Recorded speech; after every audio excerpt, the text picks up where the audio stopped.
தியானிக்கக்கூடிய தலைப்பு, நாம் எல்லாரும் கர்த்தருடைய வருகைக்கு ஆயத்தமா. இன்றைக்கி தலைப்பாக தான். தேவன் ஒரு நாள் வருவார்னு வேதம் சொல்லுது. ரகசிய வருகை, இரண்டாம் வருகை, 1000 வருஷாட்சி வருகை, அப்புறம் நியாய தீர்ப்பு, வெள்ளை சிங்காசனம். இதுதான் ஆண்டவருடைய வருகையில் சொல்லப்படுது. ஆனால் கண்டிப்பாக ஆண்டவர் இயேசு வருவார், ஒரு நாள் வருவார். அதுக்கு தான் அவர் சபையை உருவாக்குகிறார். சபையில் சத்தியத்தை வசனத்தை கேட்கும்போது சொல்லுது, சத்திய வசனத்தை கேட்டு விசுவாசிகளான போது என்ன சரிங்க? ஆமாம், அதை விசுவாசிக்கும் போது நீங்கள் பரிசுத்த ஆவியை, வாக்குத்தத்தம் பண்ணப்பட்ட பரிசுத்த ஆவியை பெற்றுக்கொள்கிறீங்க. அப்போது சத்திய வசனத்தை கேட்டு விசுவாசிக்கும் போது தான் கர்த்தர் என்ன செய்கிறார்? நமக்குள்ளே ஒரு கிரியை செய்கிறார். அந்த விசுவாசத்தில் உறுதியாக தேவன் இருக்கும்போது தான் தேவன் ஒரு நாள் பரிசுத்த ஆவியை தரார். அப்போ இது அவர் வருகைக்கு சபை ஆயத்தப்படணும். நம்ம ஆயத்தப்படுத்துகிற மாத்திரம் இல்லை, ஆண்டவர் அறியாத ஜனங்களையும் ஆயத்தப்படுத்தணும். சபையோடைய பொறுப்பு, சபையோடைய சத்திய வார்த்தை அதுதான். அப்போது அந்த சத்திய வார்த்தையின்படி நீங்கள் கேட்டு ரட்சிப்பு உங்களுக்குள்ளே பூரணமாக இருந்தால், ரட்சிப்போடைய நிச்சயம் உங்களுக்கு இருந்தால் அதோட கிரிகை உங்களுக்குள்ளே பார்ப்பீங்க. அந்த நிச்சயம் உண்மையாக இருக்கணும். நான் ரட்சிக்கப்பட்டுட்டேன், எனக்குள்ளே கிறிஸ்து இயேசு இருக்கிறார் என்ற அந்த நிச்சயம் இருக்கும்போது தேவனுக்குள்ளே நம்ம ஒரு தன்னை ஒப்பு கொடுத்து வாழுகிற வாழ்க்கை ஒன்று தனிப்பட்ட முறையில் நம்ம யாரும் சொல்ல தேவையில்லை. அதான் ரட்சிப்பு நிச்சயம். அதான் ரட்சிப்பின் சந்தோஷத்தை நான் பெற்றேன். இந்த ரட்சிப்பின் சந்தோஷத்தை மற்றவங்களும் பெறணுன்ட்டு ஒரு வாஞ்சை நமக்குள்ளே தேவன் வைப்பார். அதுதான் உண்மையான ரட்சிப்பு. இதுதான் நமக்கு தேவனுடைய ஒரு காலம் வரும்போது அந்த வருகைக்கு நம்ம ஆயத்தப்படுவோம். கர்த்தர் இயேசுவின் அந்த வசனத்தின் வழியாக தான் அந்த ரட்சிப்பு நமக்குள்ளே நிறைவேறுதல் ஆகும். இன்றைக்கி நம்ம பார்க்கக்கூடியது அந்த வருகை என்ன. வருகையில் வெளிப்படுத்தின விசேஷத்தில் அந்த வருகை குறித்து நிறைய இடத்துல தேவன் சொல்லியிருக்கிறார்.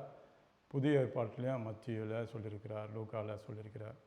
அப்போ நம்ம அந்த வருகை குறித்து இன்றைக்கி நம்ம பார்க்க போகிறோம். முதல் வசனம் 1 பேதுரு 5வது அதிகாரம். அவர் உங்களை விசாரிக்கிறபடியால் உங்கள் கவலைகளை எல்லாம் அவர் மேல் வைத்து விடுங்கள். தெளிந்த புத்தி உள்ளவர்களாய் இருங்கள், விழித்திருங்கள். ஏனெனில் உங்கள் எதிராளியாகிய பிசாசானவன் கர்ச்சிக்கிற சிங்கம் போல எவனை விழுங்கலாமோ என்று வகை தேடி சுற்றி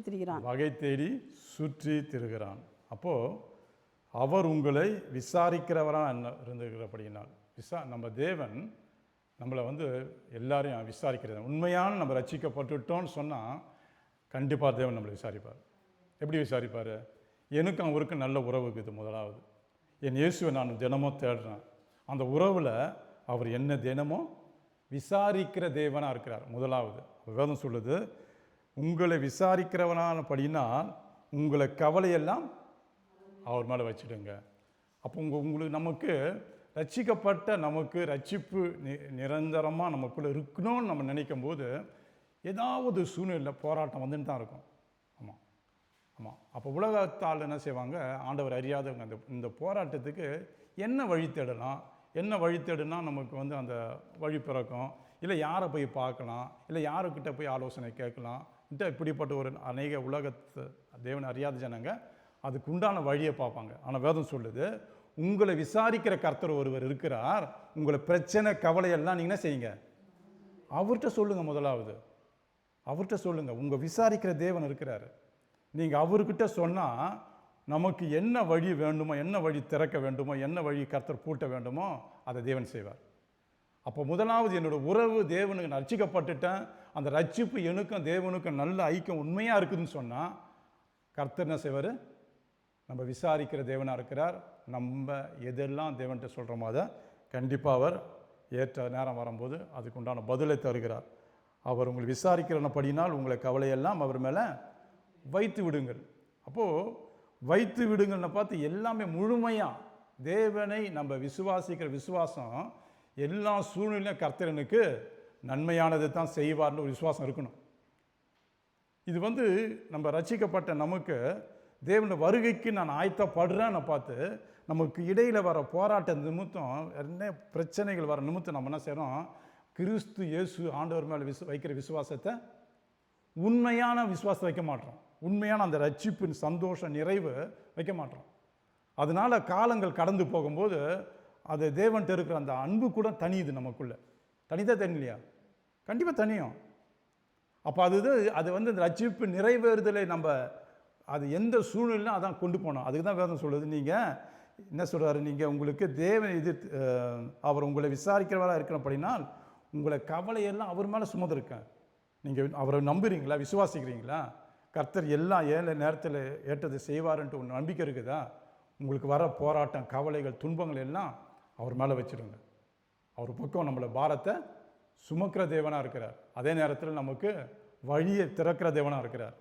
ஒருவரும் பூட்டக்கூடாதபடி திறக்கிற தேவன். அப்புறம் அவர் எல்லாவற்றையும் நன்மைக்கு எதாக செய்வார். வேதம் சொல்லுது, நீங்கள் தெளிந்த புத்தி உள்ளவர்களாக இருங்கள், விழித்திருங்கள், ஏனெனில் உங்கள் எதிராளியாகிய பிசாசானவன் கெர்ச்சிக்கிற சிங்கம் போல் எவனை விழுங்கலாமோ என்று வழக்கை தேடி சுற்றி திரிகிறான். அப்போ கெர்ச்சிக்கிற சிங்கம், ஒரு சிங்கம் காட்டில் கெர்ச்சிக்குதுன்னு வச்சுங்க, அதுக்கு பசி எடுக்கும்போது அது உடனே நல்லா வேகமாக ஓட்டுறது தேடுறாது. அப்படியே அந்த துருப்பு அந்த கூட்டத்தை பார்க்கும், எது ஃபேபிளாக அப்படியே சோர்ந்து போய் காலம் உடஞ்சின்னு இப்படி போகுது பாருங்கள், அதைத்தான் வேகமாக பார்த்துக்கிறது தானே, அதைத்தான் வேகமாக பிடிக்கும். அப்போது வேதம் சொல்லுது, உங்கள் எதிராளியானவன் பிசாசான கெர்ச்சிக்கிற சிங்கம் போல எவளை விழுங்கலாமோ என்ற வகை தேடுறான்.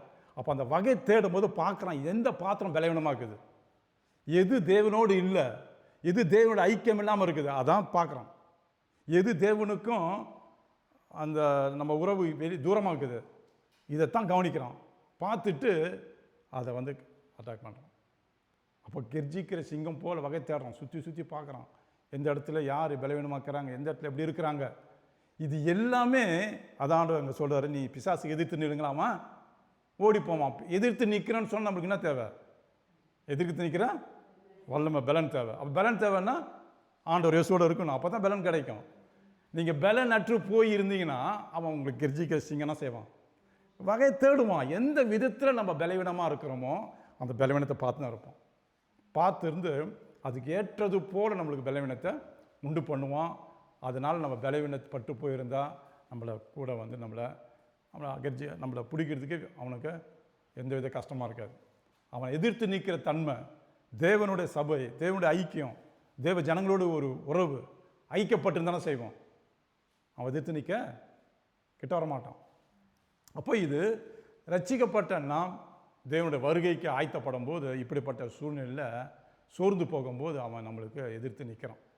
அப்போ நம்ம எதிர்த்து நிற்காத அளவுக்கு நம்ம தேவனோடு இருக்கும்போது நாம் அவனை எதிர்த்து நிற்போம். பைபிள் வேதம் சொல்லுது, உங்களை எதிராளியானவன் பிசாசான முதல் மனிதன். அப்போ இது வந்து முதலாவது அவன் தோக்கின இடமேன்னு எங்கன்னு பார்த்தீங்கன்னா ஆதியாகமம் இல்லை, கர்த்தர் முதல் புஸ்தகத்திலே ஆதாம் ஏவாளுக்கு சொன்னார், இந்த எல்லாவற்றையும் நீங்கள் புசிங்க, சில இந்த கனியை மட்டும் புசிக்காதீங்கன்னு சொல்லல அவர். அது சொன்னதுக்கு காரணம் புசிக்க கொடுப்பார் பின்னால்.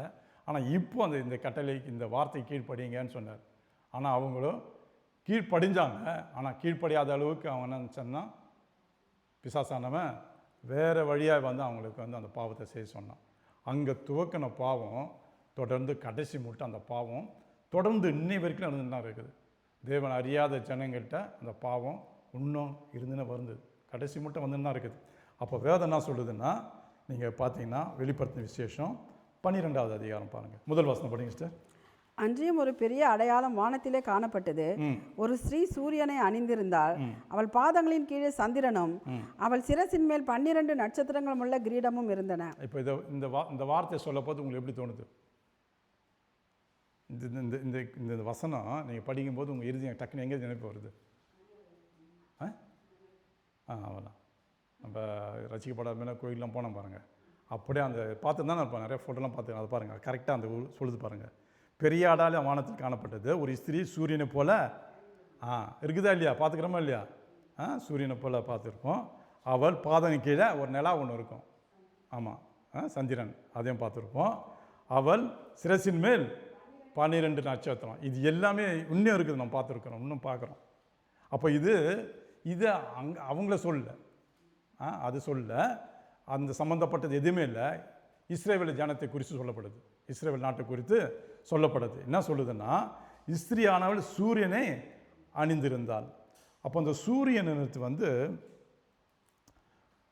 சூரியனுடைய தன்மை வெளிச்சத்தை கொடுக்கும். அப்போ அது எப்படி பிரகாசமான வெளிச்சத்தில் பாருங்கள் வெளிச்சத்தை கொடுக்குதோ, அதே போல் இஸ்ரேவேல் ஜனம் ஒரு மகிமை உள்ள ஜனமாக இருக்கும்னு கர்த்தர் சொல்கிறார். அப்போது இது வந்து இஸ்திரியானவள்னா இஸ்ரேவேல் ஜனம், இஸ்ரேவேல் ஜனம் மகிமை உள்ள ஜனமாக இருக்கும். ஏன்னா என் வாக்குத்தத்தம் பண்ணப்பட்ட ஜனம், உலகத்தில் இருக்கிற அத்தனை ஜனங்களுக்கு இருக்கிற ஜனங்கள் மத்தியில் இந்த ஜனத்தை எனக்காக தெரிஞ்சு கொண்டேன், இந்த ஜனங்களுக்கு நான் வாக்கு கொடுத்துக்கிறேன், இதோட மகிமை பெரிதாக இருக்கும். அதான் அங்கே வேலை சொல்லுது. அவர் என்ன சொல்கிறாருன்னா, ஒரு இஸ்திரி சூரியனை அணிந்திருந்தால் அவள் பாதங்களுக்கு கீழே சந்திரன். இந்த சந்திரன் பழைய ஏற்பாட்டில் வந்து அமாவாசை வசனம் இருக்குது இல்லை இல்லை, அமாவாசை ஜபம் மெடசன் நிறைய பேர் நடத்துவாங்க அதை, அமாவாசை ஜபம். ஆனால் இன்றைக்கும் யூதருங்க இந்த அமாவாசை ஜபம் இரவு ஃபுல்லாக உபவாசம் போட்டு உண்மையான, அதாவது ஒரு நல்ல வெற்றியாக நடக்கணும்னா, அவங்க போய் இஸ்ரேல் சண்டை போராட்டம் நடக்குது இல்லை, இதில் அநேக காரியம் வெற்றி பண்ணான்னா அவங்க ஒரு இந்த லேவி கூட்டத்தை சேர்ந்தவங்க, அவங்க வந்து ஆசாரியருங்க, அவங்க என்ன செய்கிறாங்க, இந்த அமாவாசை ஜபம் இரவு முழுதும் ஜபம் பண்ணுவாங்க. இன்றைக்கும் இருக்குது. அது கர்த்தருக்கு பிரியம்னு சொல்லிட்டு அவங்க பழைய ஏற்பாட்டின்படி பழைய ஏற்பாட்டில் இருக்குது வசனம். அப்போ அந்த அமாவாசை ஜபம், அமாவாசை ஆராதனை இருக்குது. இதை செஞ்சு அவங்க வேதம் சொல்லுது, இதனால சந்திரன் சிரசின் மேலே அந்த சந்திரன் அந்த அதை சொல்கிறாங்க, இந்த தேவனை ஆராதிக்கக்கூடியது. அதான் வேதம் சொல்லுது. அவள் பாதத்தின் கீழே, ஆமாம், அந்த பாதத்தின் தேவனை கொழுது கொள்வது அந்த பழைய ஏற்பாட்டில் சந்திரனம். அவள் சிரசின் மேல் 12 கோத்திரத்தை பற்றி சொல்லப்படுது. 12 நட்சத்திரம், 12 கோத்திரம். அப்போ இங்கே வந்து இஸ்ரவேல் நாட்டை சேர்ந்த இஸ்ரவேல் ஜனத்தை தான் இந்த முதல் வசனம் சொல்லுது. புரியுதுங்களா? இதை நீங்கள் வந்து ஏசாயா 54 5வது 6வது வசனத்தில் பார்த்தா, உன் சிருஷ்டிகரே உன் நாயகர், சேனைகளின் கர்த்தர் என்பது அவருடைய நாமம், இஸ்ரவேலின் பரிசுத்தர் உன் மீட்பர், அவர் சர்வபூமியின் தேவன் எனப்படுவார். கைவிடப்பட்டு மனம் நொந்தவளான ஸ்திரீயைப் போலவும் இளம் பிரயாயத்தில் விவாகம் செய்து தள்ளப்பட்ட மனைவியைப் போலவும் இருக்கிற உன்னை கர்த்தர் அழைத்தார் என்று உன் தேவன் சொல்லுகிறார். யாரை சொல்லுது இந்த வார்த்தை, இந்த வசனம்? இஸ்ரவேல் ஜனத்தை தேவன் சொல்கிறார். என்ன சொல்கிறார் பார்த்தீங்களா? மனம் நொந்தவளான ஸ்திரியான போலவும் இளம் பிரயாசத்தில் விவாகம் செய்து தள்ளப்பட்ட மனைவி போல. அப்போது எங்கே குறிக்குது? இஸ்ரவேல் ஜனம் ஒரு மனைவாட்டியை போல கர்த்தர் பார்க்குறார்.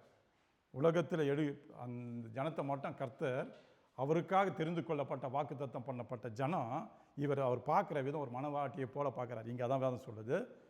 வெளிப்படுத்தும் விஷயம் 12வது அதிகாரத்தில் இந்த முதல் வசனம், அவர் சிரசின் மேல் 12 நட்சத்திரங்களும் கிரீடமும் இருந்தன. இப்போ இது வந்து இஸ்ரவேல் ஜனங்களை குறித்து தேவன் சொன்ன வார்த்தை.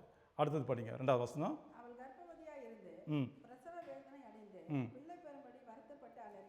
அவள் கர்ப்பவதியாக இருந்து என்ன செய்யலாம், பிரசவ வேதனை அடைந்து. அப்போ இஸ்ரவேல் ஜனம் வந்து எப்போதும் அந்த இஸ்ரவேல் ஜனங்களுக்கு விரோதமாக, அந்த இஸ்ரவேல் நாடு வருவதற்கு முன்னே இந்த யூத ஜனங்களுக்கு எப்போதும் போராட்டம், இன்ன வரைக்கும் போராட்டம். அப்போ வேதம் சொல்லுது, அவங்க வந்து அவள் கர்ப்பவதியாக இருந்து. அப்போ கர்ப்பவதியாக இருக்கிற பிரசவ காலத்தை எப்படி துன்பமாக இருக்கும், எப்படி ஒரு வேதனை இருக்கும், அந்த வேதனை இன்னும் இருக்குது அவங்களுக்கு. அதான் வேதம் சொல்லுது, வேதனை அடைந்து பிள்ளை பெறும்படி வருத்தப்பட்டு அலறா. அப்போ இந்த அலறுறது வந்து பழைய ஏற்பாட்டில் நிறைய இஸ்ரவேல் ஜனங்களுக்கு விரோதமாக எத்தனையோ ராஜாக்கு எழும்பினாங்க. ஆனால் புதிய ஏற்பாட்டில் யார் எழும்பினான்? ஆண்டவர் இயேசு காலத்தில் ஏரோது எழும்பினான் இல்லை? ஏரோது எழும்பி என்ன செஞ்சான்? அந்த இஸ்ரவேல் ஜனங்கள் இருக்கக்கூடாதபடி தன்னுடைய அதிகாரத்தில் வைத்திருந்தான். அப்போ இது வந்து அப்போது நடக்கிறது கிடையாது, எப்போதும் இன்னும் நடக்கும். ஆண்டவர் இயேசு திரும்ப வர வரைக்கும் நடக்கும். அப்போ இங்கே அவ என்ன சொல்லலாம், பிள்ளை பெறும்படி வருத்தப்பட்டு அலறினாள். 3வது வசனம் படிங்க. அப்பொழுது வேறொரு அடையாளம் வானத்திலே காணப்பட்டது. 7 தலைகளையும் 10 கொம்புகளையும் தன் தலைகளின் மேல் 7 முடிகளையும் உடைய சிவப்பான பெரிய வலு சர்ப்பமாய் பெரிய வலு சர்ப்பம். இது வந்து சாத்தானை குறிக்குது. அப்போ முதலாவது இஸ்ரவேல் ஜனங்களை பழைய ஏற்பாட்டிலேருந்து துவக்க காலத்தில் இருக்கக்கூடாதுன்ட்டு மோசை காலத்திலேருந்து அதுக்கு முன்னே சத்ரு சாத்தானுடைய திட்டம் அழிக்கணும். ஏன்னா அதுலேருந்து இயேசு வரப்போகிறாரு, இயேசு வருவார்னு தெரியும். வேதம் தீர்க்கதரிசிகள்லாம் சொன்ன வார்த்தையை நிறைவேறும். இதனால் அந்த இந்த ஜனங்களை அழிச்சிடணும்ன்ட்டு மோசை 2 வயசாக இருக்கும்போது மோசை அழித்தாங்க.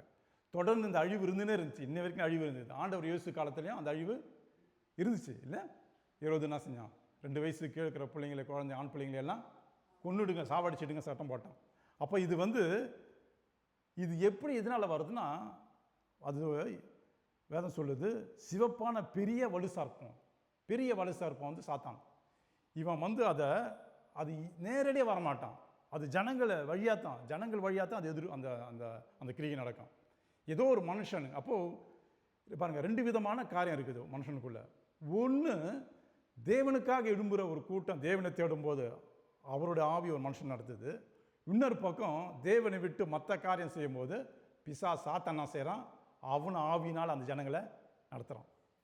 புரிஞ்சுங்களா? ஒரே மனுஷன் பாருங்கள். இப்போ இங்கே வேதம் சொல்லுது, அவங்க இந்த பிசாசானவனா செய்யணும், சிவப்பான பெரிய வலுசார்ப்பமாக இருந்தது. அது 4வது வசனம் படிச்சுங்க. அதன் வாள் வானத்தின் நட்சத்திரங்களில் 1/3 பங்கை இழுத்து அவைகளை பூமியில் விழ தள்ளிற்று. பிரசவ வேதனைப்படுகிற அந்த ஸ்ரீ பிள்ளை பெற்றவுடனே அவளுடைய பிள்ளையை பட்சித்து போடும்படிக்கு அந்த வலுசர்ப்பம் அவளுக்கு முன்பாக நின்றது. இப்போ இந்த இடத்துல சொல்லப்படுகிற இஸ்திரி மரியாதை சொல்லப்படுது. முதல் சொல்லப்படுற இஸ்திரி இஸ்ரவேலிருந்து மரியாள் வந்தாங்க. இஸ்ரவேல் அந்த ஜனத்திலேருந்து மரியாள் வராங்க இல்லையா? 12 கோத்திரம், அந்த 12 கோத்திரத்திலேருந்து அப்புறம் ஜனம் வருது. இதில் மரியாள் ஒரு நாள் வரும்போது வேதம் சொல்லுது, அந்த இஸ்திரி பிள்ளை பெற்ற உடனே அவருடைய பிள்ளையை பட்சித்து படிக்க அந்த வலு சர்ப்பம் அவருக்கு முன்பாக நின்றது. அப்போ இங்கே இந்த சாம்ராஜ்யம் எல்லாம், இந்த இஸ்ரவேல் ஜன அழிக்க வேண்டிய ஒவ்வொரு சாம்ராஜ்யமாக பார்த்தீங்கன்னா, மொத அசிரியா அந்த சாம்ராஜ்யம் வந்தது, அப்புறம் பாபிலோன் வந்தது, அப்புறம் பெர்ஷியா வந்தது, அப்புறம் கிரேக்குக்கு வந்தது. ஆண்டவர் இயேசு இருக்க பார்த்து ரோமர் வந்தாங்க. இது எல்லாம் நடந்து முடிஞ்சிருச்சு. இன்னும் ஒரு ஆட்சி இருக்குது. என்ன ஆச்சு? அந்தி கிறிஸ்து. ஆமாம், அது யார் வழியாக வரும்? மனுஷன் வழியாக தான் வரும். யார் எப்படி வருவான்னு தெரியாது. ஆனால் கிறிஸ்துவுக்கு விரோதமாய், கிறிஸ்து சபைக்கு விரோதமாய், கிறிஸ்து பிள்ளைங்களுக்கு விரோதமாய், தேவனை தேடுகிற ஜனத்துக்கு விரோதமாக எழும்புவான். அவன் கடைசியில் வேதம் சொல்லுது, அவன் இஸ்ரவேலு கூட ஒரு உடன்படிக்கை பண்ணுவான் 7 வருஷத்துக்கு. அந்த உடன்படிக்கையில் இவன் என்ன சட்டம் போடுறானோ அந்த சட்டத்தின்படி தான் அந்த தேசம் நடத்தப்படணும். இதுக்கு மற்ற நாட்டு பிரதிதான் எல்லாம் கூடி அதை அந்த சட்டத்தை உள்ளே கொண்டு வருவாங்க. ஒரு நாள் அந்த காலம் வரும்போது இயேசு கடைசி காலத்தை நியாயத்தி இருப்பார். அதுதான் ஆண்டவர் வருகை, 2ஆம் வருகை. அந்த வருகையில் உபத்திரவ காலங்குது, மகா உபத்திரவங்குது, அதுக்கப்புறம் 1000 அரசாட்சி இருக்குது, அதுக்கப்புறம் ஆண்டவர் இயேசு நியாய தீர்ப்பு நாள் இருக்குது. இது எல்லாமே ஒரு வருஷப்படுத்தி இங்கே வேதம் தெளிவாக சொல்லுது. அப்போ இங்கே அவளுடைய பிள்ளைகளே பட்சித்தபடி அந்த வலு சர்ப்பம் அவளுக்கு முன்பாக நின்றது. அப்போ அது ஏன் இங்கே வருதுன்னா, இயேசு பிறக்கக்கூடாது, இயேசு பிறக்கும்போதே அவரை இல்லாத சாவடிக்கணும்னு சொல்லிட்டு அந்த பிறந்த உடனே அது என்ன செய்தான், ஏஞ்சி நிற்குதான். 5வது வசனம் படிச்சுங்க மேலே. சகல ஜாதிகளையும் இருப்புகோளால் ஆளுகை செய்யும் ஆண் பிள்ளையை அவள் பெற்றால் அவருடைய பிள்ளை தேவனத்துக்கும் அவருடைய சிங்காசனத்திற்கும் எடுத்துக்கொள்ளப்பட்டது. அப்போ சகல ஜாதியும் இரும்புகோளால் ஆண்டவர் இயேசு ஆளுகை செய்வார். ஆகையால் ஆண் பிள்ளையின் அவள் பெற்றால் அவளுடைய பிள்ளை தேவனிடத்திற்கும் அவருடைய சிங்காசன இடத்திற்கும் எடுத்துக்கொள்ளப்பட்டது. அப்போ வேதம் சொல்லுது, அவருடைய பிள்ளை தேவனிடத்திற்கும். அப்போ ஆண்டவர் இயேசு வந்தார், ஊழியம் செஞ்சார், கடைசியாக மரித்தார், பரலோகத்துக்கு போயிட்டார். அப்போ தேவன்கிட்ட போயிட்டார். அவர் வேதம் சொல்லுது, அவருடைய பிள்ளை தேவனிடத்திற்கும் அவருடைய சிங்காசனத்திடத்திற்கும். ஆமாம், அவருடைய சிங்காசனம். அப்போ அவருடைய சிங்காசனம்னா அவருடைய சிங்காசனத்தில் தான் இங்கே வந்தார் பூமிக்கு. இப்போ திரும்பவும் அவருடைய சிங்காசனத்துக்கு தான் போகிறாரு. வந்தார், அவர் செய்ய வேண்டிய காரியம் செஞ்சார். 3 வருஷம் ஊழியம் செஞ்சுட்டு அவர் கடைசியாக சிலுவையில் மறித்து பரலோகத்துக்கு எடுத்துன்னு போகப்பட்டார். இப்போது அவருடைய சிங்காசனத்துக்கு போன பிறகு அடுத்து 6வது வசனம் படிங்க. ஸ்ரீயானவள் வனாந்திரத்துக்கு ஓடிப்போனால் அங்கு 1260 நாளளவும் அவளை போஷிப்பதற்காக தேவனால் ஆயத்தமாக்கப்பட்ட இடம் அவளுக்கு உண்டாயிருந்தது. இப்போ சொல்லப்படுகிற ஸ்திரீ யாருன்னா சபை. அவர் வந்து மரித்து சிலுவையில் அறையப்பட்டு மரித்து பரலோகத்துக்கு போனார். போயிட்ட பொறுக்குன்னா சொன்னார், பேதுருக்கிட்ட வாக்கு கொடுத்தாரு இல்லை, இந்த சபையை நான் கட்டுவேன், பாதாளத்தில் வாசலை மேற்கொள்ளாது. அதுக்கு பிறகு சபை உருவாக்குனுச்சு. எப்போ பெந்தகோஸ்து நாள் என்று சபை உருவாக்கப்பட்டது. இப்போ சபை உருவாக்கப்பட்ட போது சபையில் வந்து தேவன் நம்ம ஆராதிக்கிற நம்ம அனைவருக்கும் துன்பம் கஷ்டம் வந்தாலும் கர்த்தர் பாதுகாப்பார். அதான் சொல்லுது, ஸ்திரியானவள் வனாந்தரத்துக்கு ஓடிப்பானால். அப்போ வனாந்தரத்து வந்து எங்கே? ஸ்திரியானவள் வனாந்தரத்துக்கு ஓடிப்பானா அவளுக்கு எங்கே உபத்திரம் வரப்போகுது? நினச்சி பாருங்க. இப்போ நம்மளுக்கு ஒரு உபத்திரம் வருது, கஷ்டம் வருது, அதுலேருந்து நம்ம விலகி போயிட்டா உபத்திரம் வரமா? வரன்றீங்க? வராது. அப்போ இங்கே வேதம் சொல்லுது, ஸ்திரியானவள் வனாந்தரத்துக்கு ஓடிப்பானா, ஆனால் உபத்திரம் இருக்குது. அப்போ அந்த வனாந்தர நேரத்தை வந்து வெளியே எங்கே போல, அவங்க பூமியிலே மற்றவங்க மத்தியில் பாவமான நிறைந்த ஜனங்க மத்தியிலையும் பாவத்துக்குரிய ஜனங்கள் மத்தியிலையும் இருக்குதுன்னா நம்ம இருந்து தான் ஆகணும். சபையானது யார் கூட வாழுறோம்? நமக்குன்னு தனி ஒரு நாடு இருக்குதா? இல்லை தனி இடத்துல போய் ஒரு கிராமத்துலேயோ ஒரு தேசத்துலேயோ ஒரு பட்டணத்தை வாழுறோமா நம்ம ரசிக்கப்பட்டவங்க? இல்லை, எல்லாரும் மத்தியும் தான் வாழ்ந்தாகணும். அப்போ அது வனாந்தரமான வாழ்க்கை. அங்கே பாவம் இருக்கும், தேவனுக்கு பிரியமில்லாத காரியம் இருக்கும், இது எல்லாம் சேர்ந்து தான் அங்கே வாழணும், அதுதான் வாழணும். ஆனாலும் கர்த்தர் அந்த மத்தியில் நமக்கு என்ன செய்வாராம்? பாதுகாப்பு கொடுப்பார். புரியுதுங்களா? அப்போ சபையானது வனாந்தரத்துக்கு ஓடி போவான். அங்கே 1260 வருஷம். இந்த 1660 வருஷம், 260 நாள் வந்து நாள் வந்து கணக்கு பண்ணி பார்த்தீங்கன்னா 42 மாதம். இந்த 1260 நாளை நீங்கள் 30 நாளை வகுத்து பார்த்தீங்கன்னா அதை வந்து 42 மாதம் வருது. அந்த 42 மாதத்தை 12ஆவில் நீங்கள் டிவிஷன் பண்ணி பார்த்தீங்கன்னா 3.5 வருஷம் வருது. இந்த 3.5 வருஷத்தை யார் சொன்னான்? தானியேல் சொன்னார் பாருங்க. தானியேல் சொன்னாரா இல்லையா? இதே தான் தானியேல் 7ஆவது அதிகாரம் 7, 8, 9 படித்து பாருங்க. தானியேல் இது குறித்து சொல்லியிருப்பார்.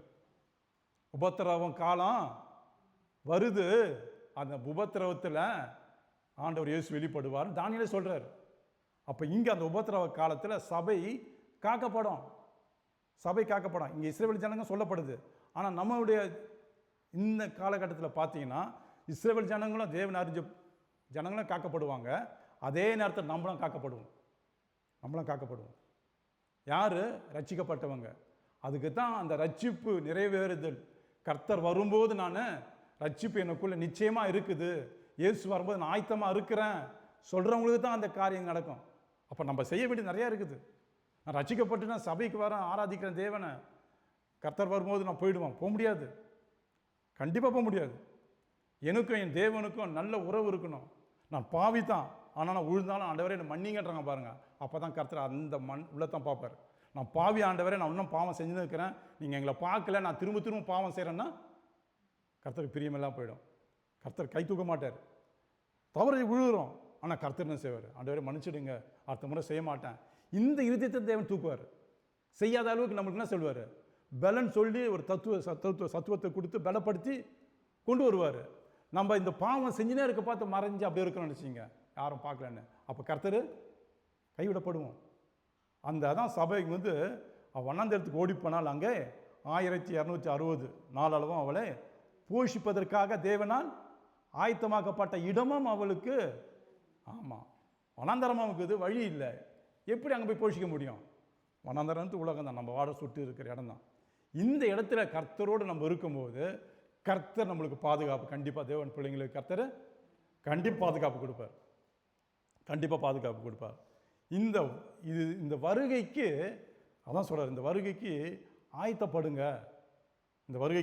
என்ன சொல்ல பாருங்க, சபையானது நம்ம எப்போதும் ஆயத்தமாக இருக்க வேணும்னு ஆண்டவர் இயேசு மத்தியில் 24ஆவது அதிகாரத்தை சொல்றார் பாருங்க. அந்நாட்களிலே உபத்திரவம் முடிந்தவுடனே சூரியன் அந்தகாரப்படும், சந்திரன் ஒளியை கொடாதிருக்கும், நட்சத்திரங்கள் வானத்திலிருந்து விழும், வானத்தின் சத்துவங்கள் அழிக்கப்படும். இது ஆண்டவராக இயேசு கிறிஸ்துவோடைய 2ஆம் வருகையை குறித்து சொல்லுது. வருகையில் சொன்ன முதல் வருகை ரகசிய வருகை. இந்த ரகசிய வருகையில் கர்த்தரோடு இருக்கிற ஒரு 1 தெசலோனிக்கே 4ஆவது அதிகாரத்தில் அங்கே சொல்லப்படுற வசனம் இருக்குது. அவர் வரும்போது அவரோடு இருக்க ஆயத்தமாக இருக்கிற ஜனங்க போயிடுவாங்க. அது ரகசிய வருகை.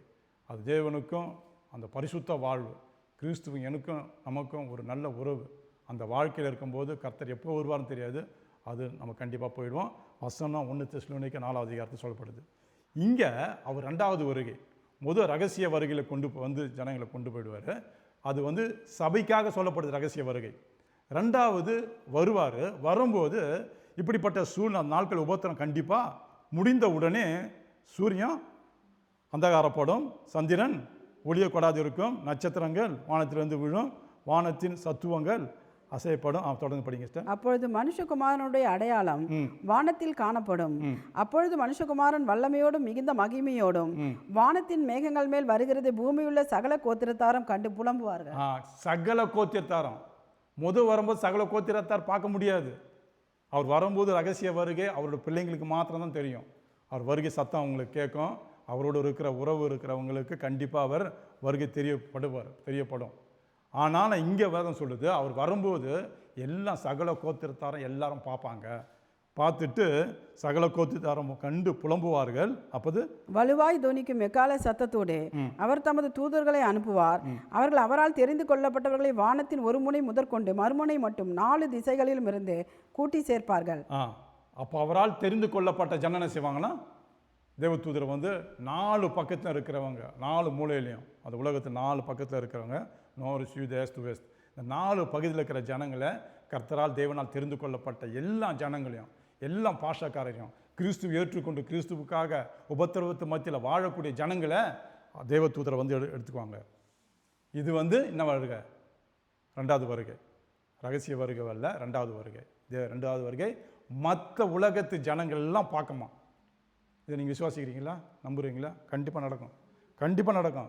கர்த்தர் ஒவ்வொரு வார்த்தை எழுதிக்கிற ஒவ்வொரு வார்த்தையை நம்ம கண்ணு பார்க்கல, ஆனாலும் சின்ன சின்ன காரியத்தில் கர்த்தர் நம்ம நம்பி இருக்கிற பொழுது அந்த அந்த அந்த காரியம் நமக்கு செயல்படுது பாருங்கள், நடக்குது பாருங்கள். அதை பார்க்கும்போது தான் தெரியுது கர்த்தருடைய கிருபை நான், கர்த்தருடைய இப்படிப்பட்டவர். அதை பார்க்கும்போது தான் நம்ம வாழ்க்கையில் அதை உணரும் போது தான் தெரியுது தேவன் இயேசு எப்படிப்பட்டவர். இது கண்டிப்பாக ஒரு நாள் வரும். அந்த வருகையில், 2ஆம் வருகையில் இது கண்டிப்பாக நடக்கும்.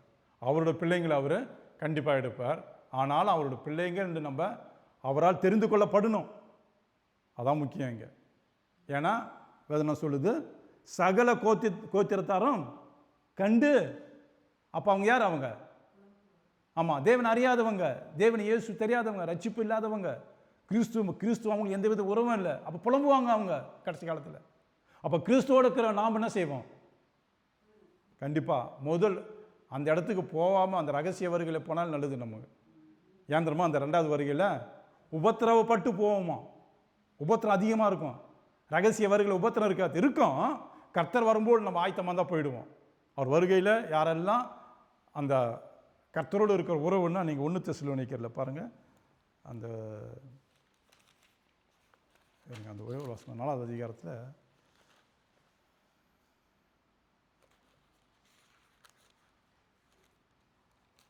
பாருங்க. 1 தெசலோனிக்கே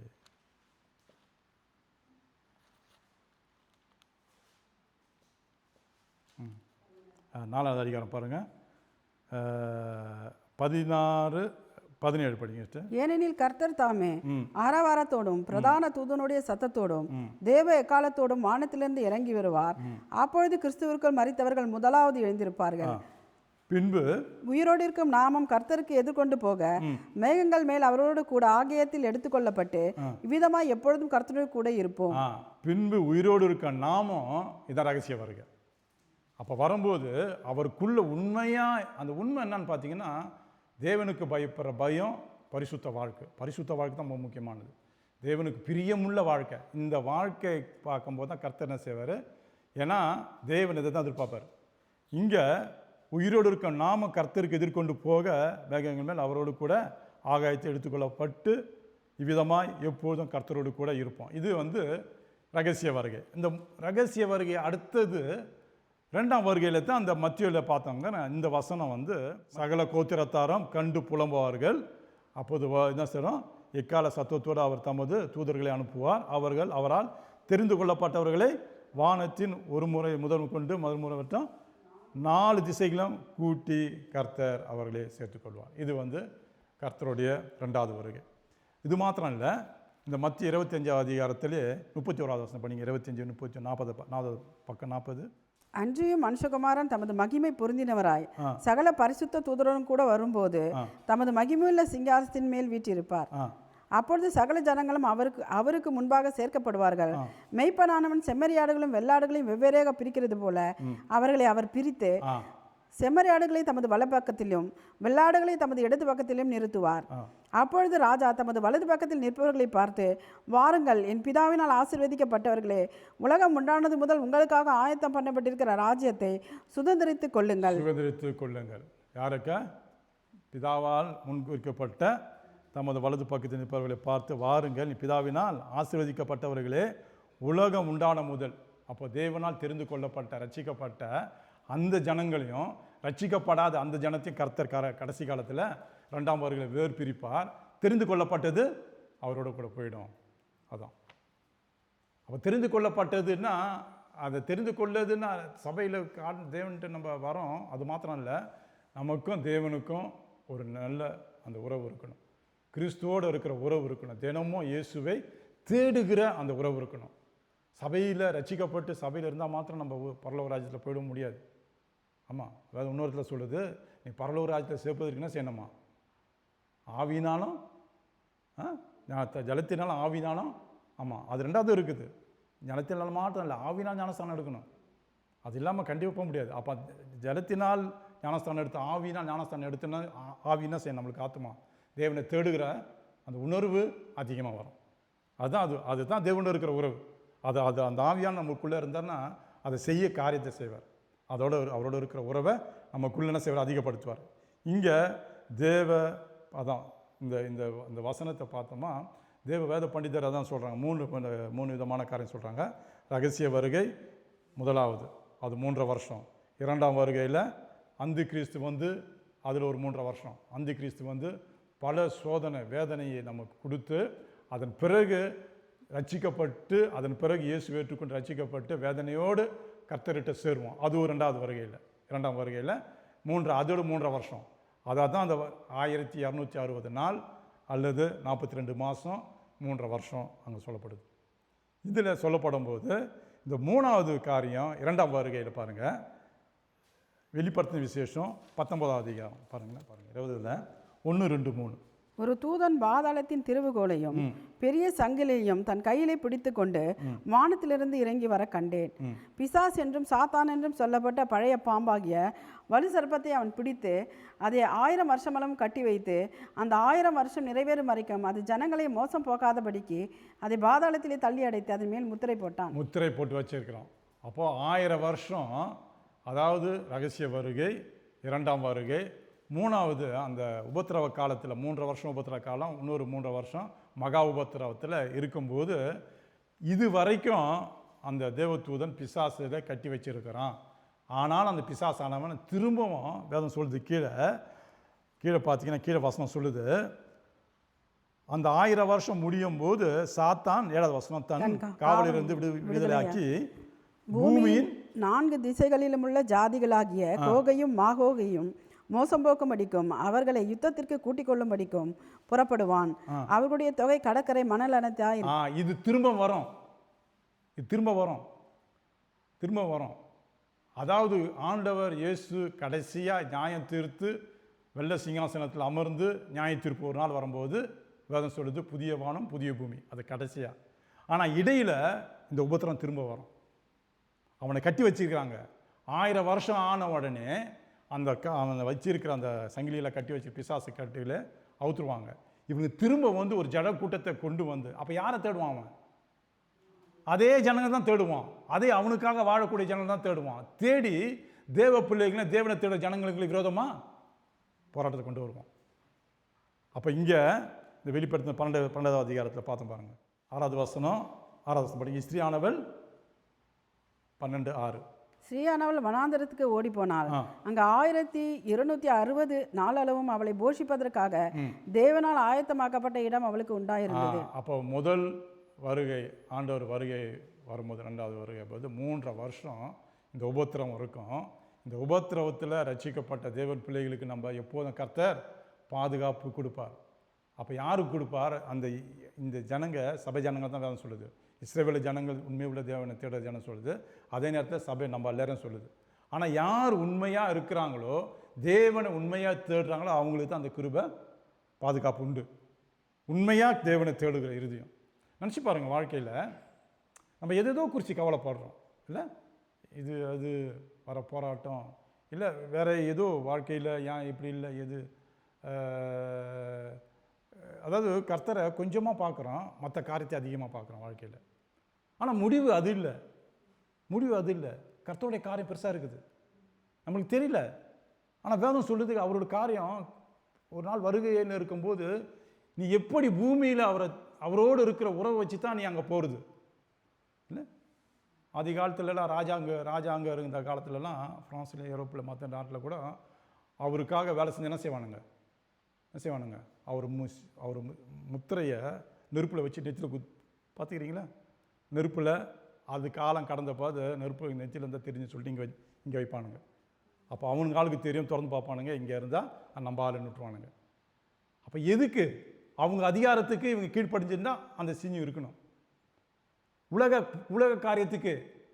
அப்போ ஆவிக்குரிய காரியம் ஒரு நாள் நம்ம போவோம்னு தெரியுது. அப்போ அது தகுந்த மாதிரி ஆயத்தமா இல்லைன்னா இல்லை? அப்போ வேதம் தான் சொல்லுது, அவர் வருகையில் நீங்கள் ஆயத்தப்படலாம் கைவிடப்படுவீங்க. அப்போ கைவிடப்படணும்னா அப்போ கைவிடப்படக்கூடாதுன்னா செய்யணும். மற்ற எந்த காரியத்தை விடுங்க, தேவன் வர காரியம் வந்து தான் ஆகும்.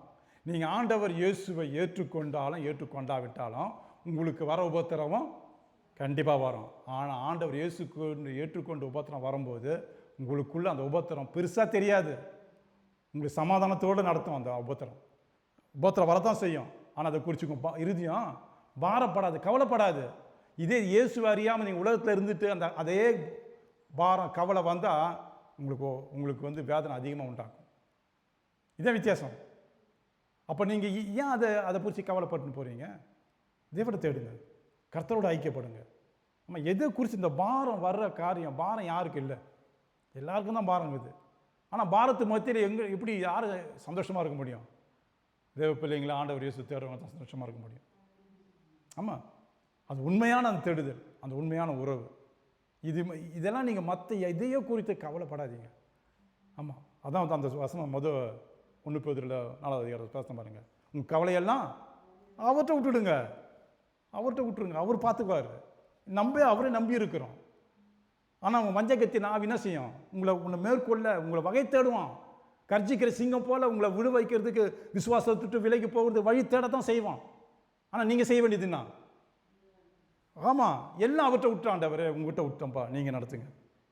எங்கன்னு நான் மனுஷ யூகத்தை தான் செஞ்சால் கூட தவறிடுவேன். ஆனால் நீங்கள் செஞ்சால் தவறாது. அது எந்த வழியாக இருந்தாலும் அது கடைசியில் முடிவு நன்மைக்கே தான் இருக்கும். அந்த சிந்தனைக்கு வரணும், அந்த முடிவுக்கு வரணும். அதுதான் கர்த்தர் இயேசு மேலே வைக்கிற விசுவாசம். மனுஷனுடைய முடிவு எடுத்தால் கர்த்தர்காரம் எதுவும் செய்ய மாட்டார். நீயே நினைக்கிற, நீயே செய்கிறியா, செஞ்சுன்னு போ, நானும் ஒன்றும் செய்ய மாட்டேன் பாப்பாரானா. எனக்கு தெரியல ஆண்டவரை, நீங்களே செய்யுங்கன்னு கொடுத்தா தான் அவர் கையில் எடுப்பார். அதான் தேவன் இல்லை, அவர் தான். ஆமாம். அப்போ யாரை தேவன் உண்மையிலே பாருங்களேன், ஒரு ஊழியக்காரனை கூட கர்த்தர் எடுத்து பயன்படுத்துகிறாரு. நான் ஒரு பெரிய பாத்திரம் வானத்துலேருந்து இறங்கி வந்தவன எடுக்கிறாரு. நீ ஒருத்தப்பா அங்கே வந்து பக்கத்தில் என் பக்கத்தில் அந்த பாப்பா உன்னை தான்ப்பா ஊழியம் பண்ண இல்லை, அது இப்படி இருக்க மாட்டார். இவங்ககிட்ட இன்னும் பலவீனம் இருக்குது, அது எல்லாருக்கும் தெரியும். என்னால் முடியலப்பா, இதெல்லாம் இருக்குது ஆண்டவர், என்னால் செய்ய முடியுமா? அப்போ இப்படிப்பட்ட பலவீனமான பாத்திரத்தை தான் அவர் எடுத்து பயன்படுத்துவார். எதுக்கு? அந்த பாத்திரம் எப்போதும் நடக்கும். இந்த தகுதி எனக்கு கொடுத்த தேவன் தான், என்னை நடத்துகிறவர் அவர் தான். அவர் இல்லைன்னா என்னால் நடத்த முடியாது, செய்ய முடியாது. இந்த சிந்தனை எப்போதும் வரும். அதுக்கு தான் தேவன் பலவீனமுள்ள பாத்திரங்கள் எடுத்து கனவீனமான பாத்திரத்தை கனப்படுத்துகிறாரு. பலன் இல்லாத பாத்திரத்தை என்ன செய்கிறாரு? உயர்ந்த ஸ்தானத்தில் வைக்கிறார். காரணம் என்ன? அந்த பாத்திரம் எப்போதும் தேவன் நினைக்கிற நினைவு வரும். இந்த உயர்வுக்கு இதெல்லாம் தேவனால் தான் கொடுது. இந்த சிந்தனை அப்போ யார் உள்ளத்தை பார்ப்பார்? மேட்டிமையாக எந்த உள்ள நினைக்கிறதோ கண்டுக்க மாட்டார். நீ மேட்டிமையை நினச்சி செய்ய ஆசைப்படும் போது, மேட்டிமையை நினச்சி என்னால் முடியும், என் சுய புத்திக்கு நான் செஞ்சு காட்டுவேன்னு நினைக்கும் போது என் வாழ்க்கை நடந்துக்குது. அதான் சொல்கிறேன். அப்போ நான் முடியும், அந்த முடியும் நான் பார்த்து ஆண்டவர் கண்ணுக்கு நீ முடியாதரா, நீ முடிய நினைக்கிறியா, உடைக்கிறேன் பாரு, இந்த முடியல அந்த வாயில் நினைக்கிறியா, அதை வராத அளவுக்கு முடியல ஆண்டவரே சொல்கிற மாதிரி வைக்கிறோம் பாருன்னு சொல்லிட்டு பல வழியில் கொண்டு வருவார். அதான் தேவன். ஏன்னா 2 காரியங்க இது பாருங்கள். ஒன்று, அவருக்காக பயன்படுத்த பாத்திரமாக இருந்தால் நீ மேட்டுமையான சிந்தனை உடைப்பார். யாரை உடைச்சார் வாழ்க்கையில்? வேதத்தில் மோசையை உடைச்சார் இல்லை? எல்லாம் தெரியும் மோசைக்கு, சகலத்தையும் வல்லவர் அவர். கடைசியில் என்ன சொல்கிறார்? தெத்து வாய் என்றார், மந்த நாவு என்றார். அப்படிப்பட்டவர் போய் பார்வோன் அரண்மனை பேச வைக்க முடியுமா? பார்வோன் வச்சுன்னு போன அந்த மாதிரி ஆள்லாம் இல்லை. எப்படி வந்துச்சு? அதன் பிறகு தான் அவருக்கு அந்த மந்த நாவு வந்துச்சு. ஏன்னா தேவன் பயன்படுத்துகிற பாத்திரம் அவர் நினைக்க வைப்பார். நீ எல்லாம் சகலக்கெல்லாம் வல்லவனாக இருக்கிறியா? ஆனால் ஏன்ட்ட அந்த வல்லவன்லாம் வேணாம், நான் சொல்கிறது நீ கீழ்ப்படி, நான் என்ன சொல்கிறேன்னு அது மாத்திரம் செய். அதான் தேவனுடைய சித்தம், தேவ வழியாக தான். அந்த பாத்திரத்தை உடைக்கிற அளவுக்கு உடைப்பார். அதை நொறுக்கி அதை ஒழுங்குபடுத்தி கொண்டு வர வரைக்கும் அவர் செஞ்சுருப்பார்.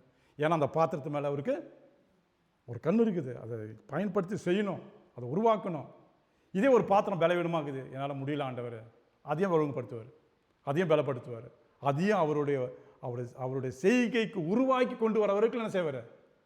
உருவாக்கினே இருப்பார். நம்ம நினைக்கக்கூடாது, நம்மளுக்கு ஏன் தெரியல, நம்ம தெரியாத, ஜெபிக்க தெரியல, பேச தெரியல, அது தெரியல. ஏன் நினைக்கிறீங்க? அதுமாரி நினைக்காதீங்க. என் இயேசு உனக்குள்ள இருக்கிற அதை மட்டும் நினைங்க.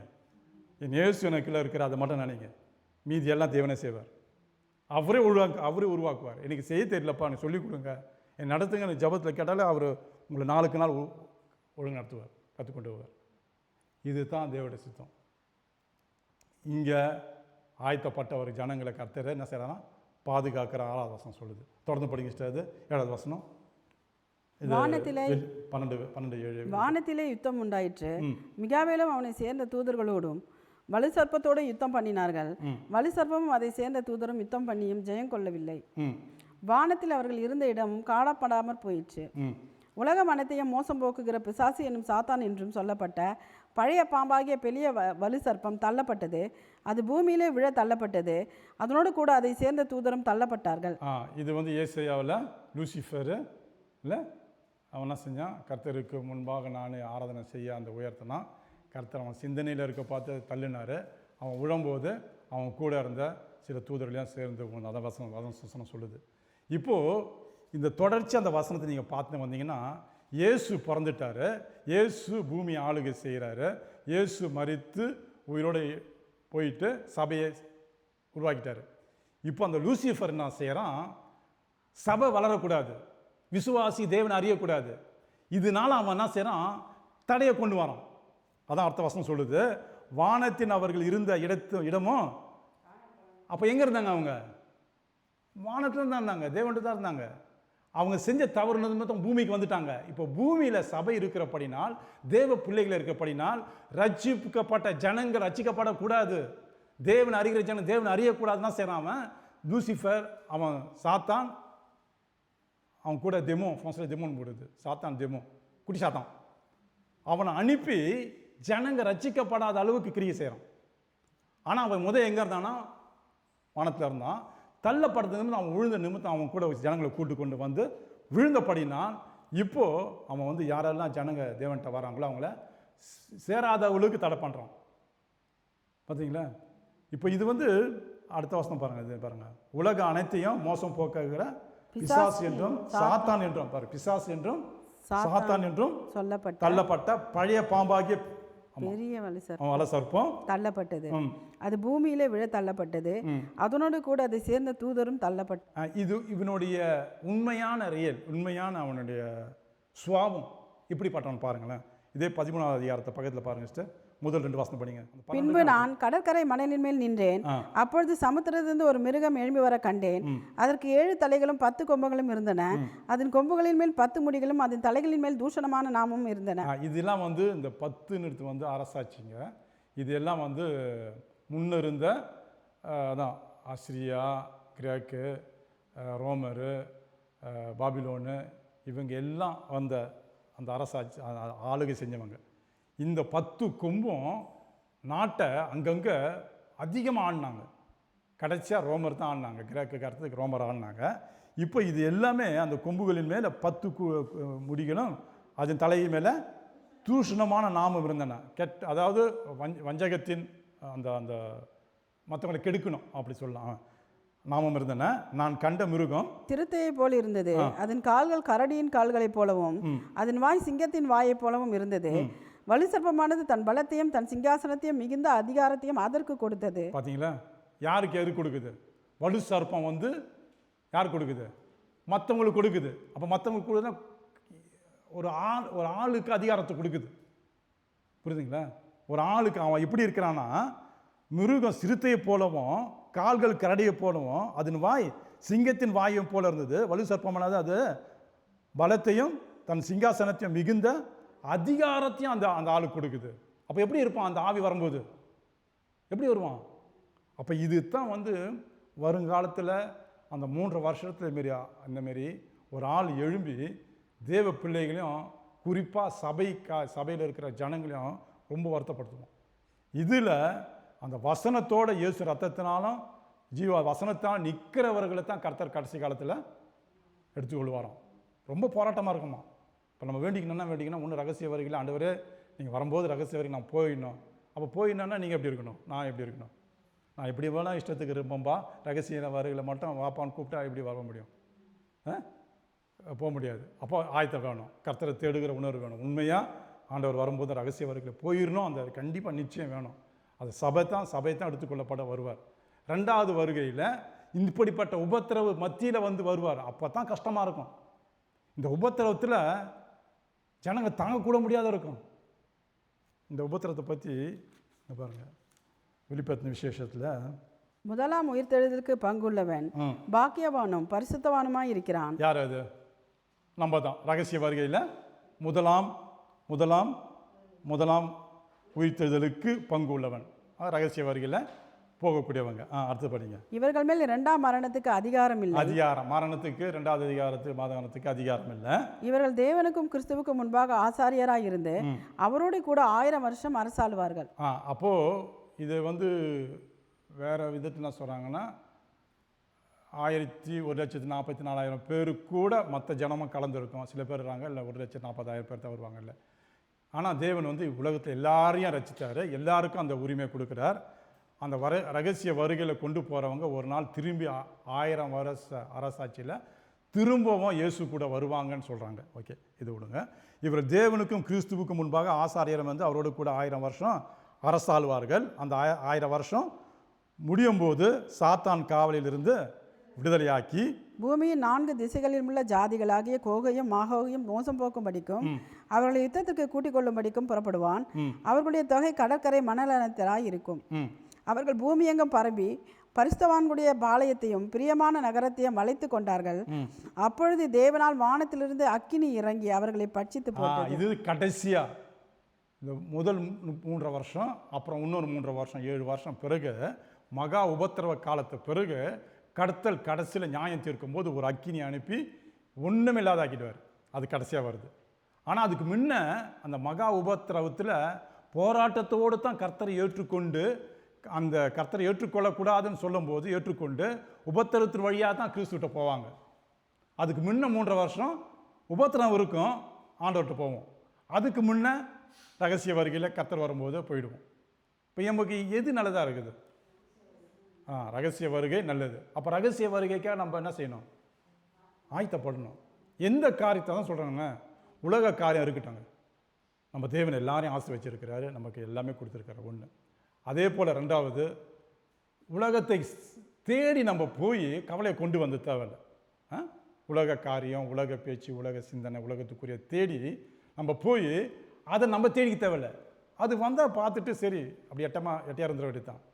எந்த வித காரியத்தில் 2 காரியத்தில் நம்ம ஈடுபடாதபடி ஆண்டவர் வருகை உண்மையாக இருக்குத, இதுக்கு நான் என்ன செய்யணும், என்னோட வாழ்க்கை பகுதி என்ன, அதுக்காக நான் என்ன ஆயத்தப்படணும், நான் ரட்சிக்கப்பட்ட அந்த ரட்சிப்பு நிறைவேறுது உண்மை, அந்த ரட்சிப்புன்னு அந்த அந்த முழுமையை நான் அனுபவிக்கிறேன், என் இயேசு என்னை தொட்டார், என் பாவம் மன்னிக்கப்பட்டது, கிறிஸ்து எனக்குள்ளே இருக்கிற அந்த உணர்வு நான் பார்க்குறேன், எனக்குள்ள அநேக சந்தோஷத்தை இயேசு கொடுக்குறாரு, இது துவக்கம். அது இன்னும் அவருக்குள்ள அநேக காரியம் இருக்குது, என்ன அதன்படி என் வாழ்க்கையில் அவர் வரும்போது நான் போயிடணுமே, இந்த சிந்தனை இருக்கணும். இல்லை, அது அதை எது குறித்து கவலைப்படாதீங்க. நீங்கள் வேலைக்கு போனாலும் சம்பளம் வருது, இல்லை என்ன செய்கிறோம், வேலைக்கு போனால் சம்பளம் வருது, என்ன செய்கிறோம்? சிக்கனமாக வளருமா இல்லையா? எதுக்கு சிக்கனமாக வளரும்? எதுக்கு வளரும் சிக்கனமாக? அதில் ஃப்ரெஞ்சுக்குமோ கொஞ்சம் ஒரு 3000 எடுத்து கோத்தில் போடணும் இல்லை? பொய்யா மெய்யா? அப்போ நினச்சி பாருங்கள், இது ஒரு சிக்கனமாக வாழ்க்கை வாழும்போது ஏதோ ஒரு தேவை ஒன்று இருக்குது, இதுக்கோசரம் நம்ம அதை எடுத்து வைக்கிறோம், விரும்புகிறோம் பாருங்கள். எதுக்கு? அதுக்கோசரம் பிரயாசப்படுறோம். அப்போ ஏதோ ஒரு பின்னால் தேவை வருது, அந்த தேவைக்கு இந்த காசை எடுத்து வைக்கிறோம். பிள்ளைங்க எக்கோலுக்கு போகிறாங்க, அப்படியே போயிட்டு ஒரு முண்டமாக திரும்பி சாயந்தரத்தில் வராங்க, நீங்கள் சாப்பாடு கொடுக்குறீங்க, சாப்பிட்றாங்க, போகிறாங்க, வராங்க, இப்படியே நடக்குது.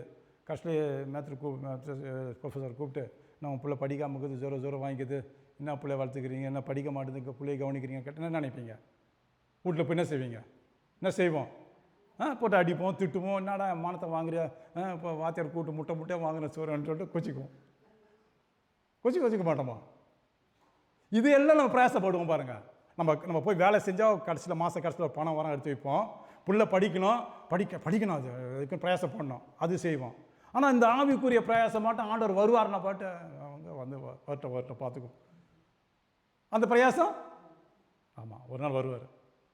எல்லாத்த விட எல்லாத்த விட டக்குன்னு ஒரு நாள் வராருன்ட்டு இப்போ நம்ம ஆண்டவரே நான் பிரயாசப்பட்டேன், நிறைய மார்க்கில் போட்டு வச்சுருக்கிறேன், எல்லாரையும் படிக்க வச்சிட்டேன், எல்லாம் அப்படிக்குது நான் வந்துடுறேன்ப்பா. எங்கே வரப்போகிறேன்? ஏன் தெரிஞ்சா டெய்லி என்னை வந்து பார்த்தியா, என்னை தேடினியா, நீ வர்றது நான் பார்க்கலையே நான் என்ன செய்யுது? பிரயாசம் பட்டதெல்லாம் வீணாகிடும். அது வேணும் உலகத்துக்கு. உலக காரியம் நம்ம யார்கிட்ட போய் கை நிட்ட முடியாது, வேணும். ஆனால் அதுக்கோசம் நம்ம அதையே நினச்சின்னு வாழ்க்கக்கூடாது. அதுதான் வாழ்க்கையை நினச்சிடாதீங்க, அது தேவை. ஆனால் அதை விட இந்த ரட்சிப்பு கொடுத்தார சந்தோஷம், ரட்சிப்பு கொடுத்தார உண்மை, நம்ம இருதயத்தில் மாற்றங்கள் உருவாக்கப்பட்டார, அதை நினைக்கணும் முதலாவது. இதோட ரகசியம் என்ன பின்னால் இருக்குது? இங்கே இந்த பூமியிலே அவரை கொண்டு நமக்குள்ளே பார்க்குறோமே, பரலோகத்தில் இன்னும் அவரோட ரகசியம் என்ன மறைஞ்சு இருக்குது. அது எனக்கு வேணாம் ஆண்டவர். அப்போ உங்கள் வருகைக்கு வரும்போது நான் எடுத்துக்கொள்ளப்படணும், இல்லை 2வது வருகையில் வரும்போது நான் உன்னோட போயிடணும், அதுக்கு ஆயத்தப்படணும். அப்போ உலக காரியம், உலகத்தின் எல்லாத்தையும் வெறுப்போம். நம்மளுக்கு விரோதமாக எழும்புனாலும் கஷ்டமாக தான் இருக்குது. விரோதமாக பேசும்போது காதில் சில காரியங்களை கேட்கும்போது கவலையாக தான் இருக்குது. வேணாம், கர்த்தர் பார்த்துக்கிட்டோம், என்ன செய்யுது? அதே குறித்து சின்ன பண்ணா பாருங்கள் என்ன செய்வோம். நம்ம அவங்க ஒன்று சொல்லி, நம்ம ஒன்று செய்ய, அவங்க ஒன்று செய்ய, அவங்க செஞ்ச, கடைசியில் வந்து இஸ்ரவேலுக்கும் பலஸ்தீனுக்கும் சண்டை வர மாதிரி எப்படி மாற்றி செஞ்சுன்னு இருப்போம். எந்த வரைக்கும் நான் ஒத்துமை வராது பாருங்கள். செஞ்சுட்டோம், கர்த்தர்ட்ட விட்டுருவோம். தேவ நீதி உள்ளவர், அவர் ஒரு நாள் செய்வார், கண்டிப்பாக நியாயாதிபதி நியாயம் தீர்ப்பார். காலம் செல்லணும், நம்ம கண்கள் பார்க்கல, ஆனால் கர்த்தர் கண்டிப்பாக செய்வார். நீ தேவனுக்கு உண்மையாரு, அவ்வளோதான். தேவனுக்கு பயப்படுற பயத்தோடு இரு. உண்மை நம்புகிறம்பா, உண்மையில விசுவாசமாக இருக்கிறான். என் பலவீனத்தை நீ பார்க்குறீங்க, ஆனாலும் நடந்து போகிற பாதையில் என்ன நீ உருவாக்குவீங்க, நடத்துவீங்க. அந்த சிந்தனையோடு நம்ம என்ன செய்யணும்? அப்படியே கர்த்தரோடு நடக்கணும். அப்போ இங்கே கர்த்தருக்கு பாதுகாப்பு கொடுக்குற அந்த ஜனங்களுக்கு தேவனா செய்கிறாரு, பாதுகாப்பை கொடுக்குறார். இந்த முடிவில் பார்த்தீங்கன்னா 13வது வசனம் படிங்க சார். இந்த வெளிப்படுத்தின 12:13 வலுசர்ப்பமானது தான் பூமியிலே தள்ளப்பட்டதை அறிந்து அந்த ஆண் பிள்ளையை பெற்ற ஸ்திரீயை துன்பப்படுத்தினது. ஆண் பிள்ளையை பெற்ற ஸ்திரீயை துன்பப்படுத்துது. ஆண் பிள்ளையை விட்டுருச்சு, ஆண் பிள்ளையை பழி வாங்குது. ஆனால் யாரை துன்பப்படுத்துது? சபையை துன்பப்படுத்துது பாருங்க. ஏன்னா பின்னால் வேதம் சொல்லுது, பிறகு தேவனோடு நம்ம இருக்கணும்னு கர்த்தர் வைத்திருக்கிற திட்டத்தை உடைக்கிறோம். அப்போ சபையில் தேவனை தேடுகிற வரும்போது அந்த நீங்கள் ஒவ்வொரு நாளும் தேவனை தேடி வருகிற அந்த சூழ்நிலை இருக்குது பாருங்கள். நீங்கள் வீட்டிலேயே கொஞ்சம் ஜெபம் பண்ணி ஆயத்தப்பட்டு அந்த அந்த அந்த ஆண்டவரே நான் இந்த நாளில் உங்கள் பிரசன்னத்தை உணர்றேன்ப்பா, அந்த உணர்த்தோட பெற்றுக்கணும் போன அந்த பிரசன்னத்தைன்னு சொல்லிவிட்டு கொஞ்சம் ஆயத்தத்தோடு வந்து ஆராதனை கலந்துக்கினீங்கன்னா உங்கள் தனிப்பட்ட முறையில் எந்த அளவுக்கு உங்கள் ஆவிக்குரிய வளர்ச்சி இருக்குதோ அந்த அளவுக்கு தேவ பிரசனம் உங்களுக்கு வல்லமையாக ஆட்கொள்ளும். நீங்கள் அங்கே ஆயத்தப்படல சும்மா வந்தீங்கன்னா கடைசி வரைக்கும் சும்மா தான் போவீங்க. உங்களுக்குள்ள தேவனுடைய மகிமை, தேவ பிரசனம், எந்த விதமான கிரியை ஒன்றுமே இருக்காது. அப்படியே வருவீங்க, அப்படியே இருந்து அப்படியே போவீங்க, ஆராதனை கலந்துக்குவீங்க, அவ்வளோதான். எனக்குள்ள மாற்றம் எப்படி அது தெரியும்? உங்கள் தேவ பிரசனம் வல்லமகுது பாருங்கள். அது நீங்கள் உண்மையாக தேவனை தேடும்போது உங்களுக்குள்ள அநேகமான போராட்டம், மனசில் கவலை, இல்லை தேவனுக்கு பிரியமில்லாத சில காரியம், இதெல்லாம் மறைஞ்சு இருக்கிறத இந்த தேவ பிரசன்னம் செய்ய உங்களை கொஞ்சம் கொஞ்சமாக அதை ஒழுங்குபடுத்தும், சுத்தப்படுத்தும், சுகப்படுத்தும், விடுதலையாக்கும். அப்போ நீங்கள் ஆயத்தம் இருந்தால் தான் கிரிக்கை செய்யும். நீங்கள் ஆயத்தமாக இல்லைன்னா, இப்போ எல்லாம் பாட்டு பாடும்போது அந்த பிள்ளை பாடும்போது எனக்கு அவங்களுக்கு அந்த அது அந்த பாடு வார்த்தையை ஒரு வாஞ்சோட பாடும்போது உள்ள கிரியை செய்யுது. ஏன்? அப்போ தேவன் மேலே கிட்ட அன்பு. அப்போ என்ன தெரியுதுன்னா, இங்கே வந்து அங்கே கொஞ்சம் வீட்டில் ஆயத்தோட்டத்தை வந்து இங்கே வந்து ஃபுல் சார்ஜ் பண்ணிக்கணும். அப்போ தனிப்பட்ட முறையில் உங்கள் ஒவ்வொருவருக்கும், இப்போ எனக்காக அவன் செய்ய முடியாது, அவங்க நான் செய்ய முடியாது, இப்போ இருக்கிற பிரதர் சிஸ்டருக்கு மாற்றி செய்ய முடியாது. அவங்கவுங்க தனிப்பட்ட முறையில் நின்று ஆண்டவரே உங்கள் பிரச்சனத்தை நிரப்புங்கப்பா. இப்போ சொல்லுகிற வார்த்தை, பாடல், கேட்குற சொன்ன வசனம், இது எல்லாமே நிரப்பணும். சொல்லுங்கப்பா, சொல்லுங்கன்ட்டு இப்போ தான் கிரியை செய்யும் உள்ள. அதான் அது ஆராதனையில் முழுமையாக, அந்த ஆராதனை முதல் பகுதிகளை முழுமையாக ஒப்பு கொடுங்க. முழுமையாக ஆண்டவர்கிட்ட நான் வந்து ஃபுல் சார்ஜ், உங்கள் பிரச்சனை எனக்குள்ள பயங்கர என் ஆத்துமால் நிறைவாக இருக்குன்னு ஆண்டவர் அந்த நோக்கத்தோடு வந்து செஞ்சு பாருங்களேன். நீங்கள் போகும்போது ஃப்ரெஷ்ஷாக. சில பேர் கேட்பாங்க, என்ன வயசாக இருக்கிற ஜனம் இருக்கிறியா? காரணம் என்னன்னா இதுதான். காரணம் என்னன்னா சிதுவும் வேறு எங்கே தேடாதீங்க, அவரை முகத்தை தேடினா நீங்கள் ஜனம் இருப்பீங்க. ஆமாம், வேறு வழியே இல்லை. நீங்கள் அவரை விட்டுட்டு நீங்கள் உலகத்தை தேடினீங்கன்னா குச்சி பிடிச்சி தான் போகணும். அப்புறம் ஒரு என்ன வயசாகுது, 48 45, ஏன் இப்படி ஒன்று நடக்கிறீங்க? அதனால செய்யுதுங்க. பார்த்தீங்களா? அப்போ அங்கே முட்டி போடுங்க, ஜபம் பண்ணுங்க. கர்த்தர் வருதுக்கு முன்னே ஆண்டவரே ஆயத்தத்தோடு வரோம். அவங்களுடைய பிரசனத்தை தேடுங்க. போதும் அவர் பிரசனத்தை நிறைவாக போங்க. நாளுக்கு நாள் பாருங்களேன், அதோட உங்களுக்கு வித்தியாசத்தை பார்ப்பீங்க, உங்கள் ஆத்துமாவில் மாற்றத்தை பார்ப்பீங்க.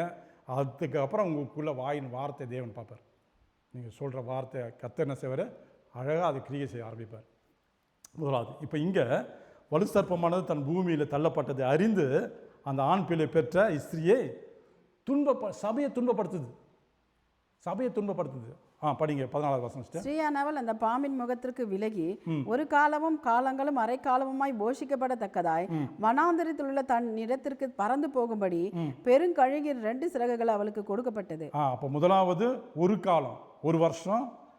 பாருங்க, பாம்பின் முகத்திற்கு விலகி ஒரு காலம், ஒரு காலம் 2 வருஷம், ஒரு வருஷம் 2 வருஷம், அப்புறம் அரை காலமாய் பாதி 3 வருஷம். அதான் 3 வருஷம் சொன்னால் 1660 நாள், 42 மாதம், 3 வருஷம். 2வது பகுதி சொல்லுது எங்கள் வசனம். முதல் பகுதியில் உங்களுக்கு உபத்திரவம் வரும், 2வது பகுதியில் மகா உபத்திரவம் வரும். அந்த மகா உபத்திரவத்தில் நீங்கள் செய்வீங்களா? இடத்திற்கு பறந்து போகும்படி கர்த்தர் உங்களுக்கு என்ன செய்வாராம்? கழுகுக்கு ஒப்பான பலனை உங்களுக்கு தருவார். அதான் உங்களுக்கு பாதுகாப்பு கொடுப்பார். ஏன்னா கர்த்தர் இயேசு கிறிஸ்துவுடைய சபை ஆண்டவருடைய பிள்ளைங்களாக இருக்க அப்படின்னால் ஸ்திரியானவள் அந்த பாம்பின் முகத்திற்கு விலகி ஓடுற காலம். ஓடணும். அப்போ இங்கே என்ன, அவங்க ஓடி இன்னொரு இடத்துக்குன்னு கிடையாது, திரும்பவும் அவங்க வர வேண்டிய இடம் என்னன்னா சபை தான் சொல்லுது வேதம். நீங்கள் திரும்பவும் அவருடைய பிரசனத்துக்குள்ளே வாங்க, அவர் சேட்டைக்குள் நிலையில் வந்து மறையுங்க. அப்போ தான் உங்களுக்கு பலன் கிடைக்கும். 2 சிறகுகள் அவளுக்கு கொடுக்கப்பட்டது. அப்பொழுது அந்த ஸ்திரீ வெள்ளம் கொண்டு போகும்படிக்கு பாம்பானது தன் வாயிலிருந்து ஒரு நதி போன்ற வெள்ளத்தை அவளுக்கு பின்னாக ஊற்றி விட்டது. அப்போ அந்த பிசாசானவன் எப்படியும் வகை தேடுறான், என்னது அழிக்கணும்னு சொல்லிட்டு. அப்போ வாயிலேருந்து இங்கே வேதத்தில் என்ன சொல்கிறாங்கன்னா, அந்த கடைசி நாளத்தில் அவன் வாயிலேருந்து ஒரு வெள்ளமான தண்ணீர் புரண்டு வந்து அழிக்க வருது. ஆனாலும் கர்த்தர் கிருபை செஞ்சு தான் அந்த தண்ணியை, பூமியை பிளந்து அந்த தண்ணியெல்லாம் வாங்கிருச்சு. அதான் இங்கே சொல்றது பாருங்க. அப்போது அந்த ஸ்திரீ வெள்ளம் கொண்டு போகும் படிக்கு பாம்பானதுன்னா செய்த வாயிலேருந்து ஒரு நதி போன்ற வெள்ளத்தை அவளுக்கு பின்னா அனுப்புது. ஆனால் தேவன் என்ன செய்கிறாரா, நீ வெள்ளத்தை அனுப்பி அழிக்க பார்க்குறியா, பூமியை பிரித்து அந்த வெள்ளத்தெல்லாம் அவர் என்ன செய்கிறாரு, இறைக்கிறார். ஆமாம், பூமி அடியில் போயிடுது. அப்போ பாதுகாப்பு கொடுக்குறாரு. ஸ்திரியானவர் யாருக்கு? சபைக்கு தான் கொடுக்குறாரு. அப்போ அதுதான் சொல்ல வரேன், சபை எவ்வளோ முக்கியமானது. பாருங்கள். சபையை வந்து அநீச்சமாக நினைக்காதீங்க. தேவன் சபை கொடுத்தது காரணமே, நம்ம வெளி வாழ்க்கையில் இருந்தோம், சபையில் வந்து கர்த்தருடைய வார்த்தையை கேட்டு தேவனுக்கு பயப்படுற பயம் வரும்போது தேவன் யாருன்னு அறிஞ்சுக்கணும். தேவன் எதுக்காக இந்த புஸ்தகத்தை எழுதி கொடுத்தாரு, வேதத்தை எழுதி கொடுத்துருக்கிறாரு, இதில் எழுதி கொடுத்த ரகசியம் என்ன, நம்ம எப்படி இருக்கணும் பூமியில், அவர் வருகைக்கு நம்ம எப்படி ஆயத்தப்படணும், அவருக்காக பூமியில் நம்ம என்ன செய்யணும், இதெல்லாம் தேவனுடைய சித்தம் தான். ரட்சிப்பு பாருங்கள், எத்தனையோ கோடி ஜனம் இருக்கிறாங்க, எல்லாம் ரட்சிக்கப்பட்ட நல்லா தான் இருக்கும். குடும்பத்தில் ரட்சிக்கப்படல, எவ்வளோ கஷ்டமாக இருக்குது. இப்போ இப்போ எல்லாமே ரசிக்கப்பட்டா சந்தோஷம். அப்போ இது எல்லாமே தேவன் விரும்புகிற விருப்பம் என்னன்னா, நம்ம ரசிக்கப்பட்டது அவர் விரும்புகிறது ஒரு நாள் அவரோட போய் இருக்கணும். அதுதான் அவருடைய விருப்பம். அதுதான் அந்த ரட்சிப்பை கொடுத்தார், சபையை கொடுத்தார். சபையில் கர்த்தர் பேசுகிற சத்தத்தை கேட்குறீங்க. இது எல்லாம் தேவனுடைய விருப்பத்தின்படி தான் நடக்குது. தேவன் சும்மா அப்படியே பேசல. ஏதோ ஒன்று சொல்கிறாருன்னா ஏதோ பின்னால் ஒரு விருப்பம், ஒரு அவருடைய காரியம், ஏதோ ஒரு காரியத்தை அவர் சொல்ல விரும்புகிறபடினால் வசந்த வழியாக பேசுகிறார். தனிப்பட்ட முறையில் வார்த்தை வருது. ஏதோ தேவன் அவர் விருப்பத்தை வெளிப்படுத்துகிறார். இங்கே அந்த இஸ்திரியானவள் வெள்ளம் கொண்டு போகும் படிக்கு பாம்பானது தன் வாயிலிருந்து ஒரு நதி போன்ற வெள்ளத்தை அவளுக்கு பின்னாக ஊற்றி விட்டது. பூமியானது ஸ்திரீக்கு படிங்க 16 வசனம். பூமியான ஸ்திரீக்கு உதவியாக தன் வாயை திறந்து வலுசர்ப்பம் தன் வாயிலிருந்து ஊற்றின வெள்ளத்தை விழுங்கினது. அந்த பூமியானது தான் செஞ்சான் வெள்ளத்தை, அந்த பாம்பு ஊற்றின அந்த வெள்ளத்தை தேவனை செஞ்சான் பூமியை பிரித்து அந்த வெள்ளத்தை அப்படியே வாங்கிடுச்சு. அப்போ எதனால? தேவன்கிட்ட இருக்கும்போது தான் பாதுகாப்பு, சபையில் இருக்கும்போது தான் பாதுகாப்பு, தேவனை தேடும்போது தான் பாதுகாப்பு. பாருங்கள், வெள்ளம் வந்தனா செய்யும். ஒரு ஒரு ஊரை நாட்டு ஒரு ஏரியா ஒரு பட்டணத்தை அழிச்சிடும், ஒரு கிராமத்தை அழிச்சிடும். ஆனால் தேவனை சில அதை அந்த அழிக்காதபடி பூமியை பிளந்து அந்த எல்லாம் தண்ணி அப்படி வாங்கி மூட பண்ணிட்டாரு. அப்போ காரணம் தேவனுடைய பிள்ளைங்களுக்கு கர்த்தர் பாதுகாப்பு தரார். அப்பொழுது வலுசர்ப்பமானது ஸ்திரீயின் மேல் கோபம் கொண்டு தேவனுடைய கற்பனைகளை கை கொள்கிறவர்களும் இயேசு கிறிஸ்துவை குறித்து சாட்சிய உடற்குலமாகிய அவளுடைய சந்ததியான மற்றவர்களும் கூட யுத்தம் பண்ண போயிற்று. அப்போ அது போயிடல. என்ன சொல்லுது? வலுசர்ப்பமானது ஸ்திரீயின் மேல் கோபம் கொண்டு, சபை மீது கோபம் கொண்டு தேவனுடைய கற்பனைகளை கை கொள்ளுகிறவர்களுக்கு, யாரு? நம்ம அனைவருக்கும், ஆமாம், தேவனுடைய பிள்ளைங்களுக்கும் இயேசு கிறிஸ்துவை குறித்து சாட்சி உடையவர்களாகிய அவருடைய சந்ததியான மற்றவர்களுடனே யுத்தம் பண்ண. அப்படின்னா என்ன? யுத்தம் கடைசி வரைக்கும் இருக்கத்தான் செய்யும். நான் ரட்சிக்கப்பட்டுட்டான், கிறிஸ்துக்குள்ளே இருக்கிறேன், சபைக்கு வரேன், எனக்கு எந்தவித போராட்டம் வராது, சோதனை வராது, எல்லாம் நல்லா நடக்காது. வேறு சொல்லுது, அவன் எப்போதும் கர்ஜிக்கிற சிங்கம் போல வகை தேடினே இருக்கிறான். எந்த பலவீனமான பாத்திரம், நம்ம எந்த வித பலவீனமாக இருக்கிறோம், உடனே பிடிக்கிறோம். இப்போ நம்ம அதுக்கு எப்படி இருக்கணும்? ஒரு வசனம் சொல்லி முடிக்கிறேன். எபேசியர் 6வது அதிகாரம் எடுங்க. கடைசியாக என் சகோதரரே, கர்த்தரிலும் அவருடைய சத்துவத்தின் வல்லமையிலும் பலப்படுங்கள். கர்த்தருடைய அவர் சத்துவத்திலும் வல்லமையிலும், சத்துவம்னா பலன், அதான் அவர் சத்துவத்திலும் வல்லமையிலும் பலப்படுங்கள். படிங்க. நீங்கள் பிசாசின் தந்திரங்களோடு எதிர்த்து நிற்க திராணி உள்ளவர்கள் ஆகும்படி தேவனுடைய சர்வாயுத வர்க்கத்தையும் தரித்து கொள்ளுங்கள். அப்போ பிசாசுக்கு எதிர்த்து நிற்கணும்னா தேவனுடைய சர்வாதயத்தை நீங்கள் தரித்து கொள்ளணும். அப்போ முதலாவது தினமும் தேவனை தேடுகிற அந்த அறிவு வேணும். கிறிஸ்து இயேசுவோடு இருக்கிற உறவு இருக்கணும்.